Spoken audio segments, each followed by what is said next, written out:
What is mise-en-scene? Why is it important? Why should we do it? What is it? I've said the same thing twice there. Let's go.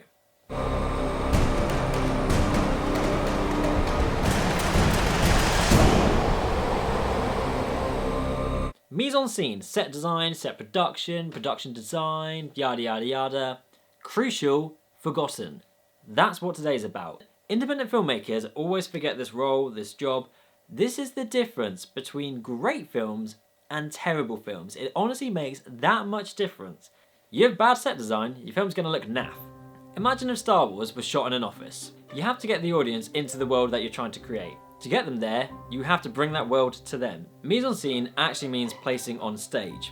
Very simple, that's what it is. If your film is set in a different place, a different era, or wherever it's set, to be honest, you need to assert that position with your set design, with your production, your mise-en-scene.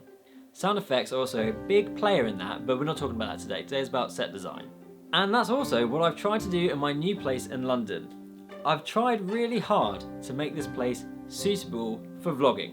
I know it sounds silly, but I'm getting there one stage at a time. Now, mise-en-scene goes further than just the set design. It goes into costume and characters and colour and light and shade and all these things that make up the scene, basically. Now, I want to pick out two different shots from Billy Elliot to illustrate my point here. The first one, it tells you everything you need to know in this one shot. You're in a sports hall to begin with, so you have that horrible floor with the multi-sport lines, and you know that it's not dedicated for ballet. You know instantly that he is in a situation where they're doing ballet in a local sports centre or his school or something like that. But then on top of that, you've got all the girls behind him in their nice little white dresses. That immediately tells you that this is a female-dominated sport, and that comes into mise-en-scene by what you include around your subject, how you place them, how you set up the scene to tell the character story. Because mise-en-scene is about getting you into the world and telling you about your character. In this situation, Billy Elliot is just in this normal sports kit. Costume's a slightly different thing, but it all plays a part. But in the background, you've got this grated iron grid. That does more than just a normal hall.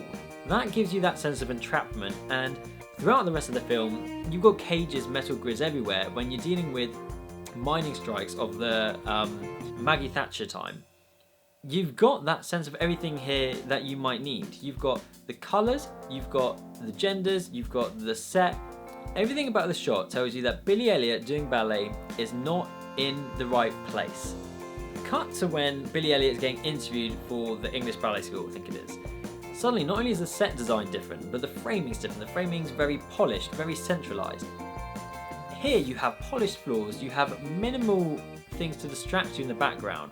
You have pristine white, and you have absolutely zero to draw your eye away other than Billy Elliot and his dad in the middle. This just draws attention to how out of place they look. What you've got here is both set designs telling you that Billy Elliot doesn't fit into either. The whole point of this film is Billy Elliot's trying to figure out who he is, and the two different set designs tell you the same thing in two very different ways.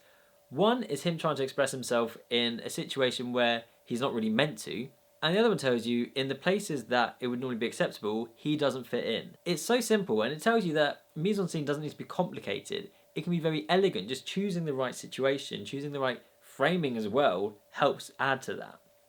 Also, cutting to the boat that rocked, I love this film.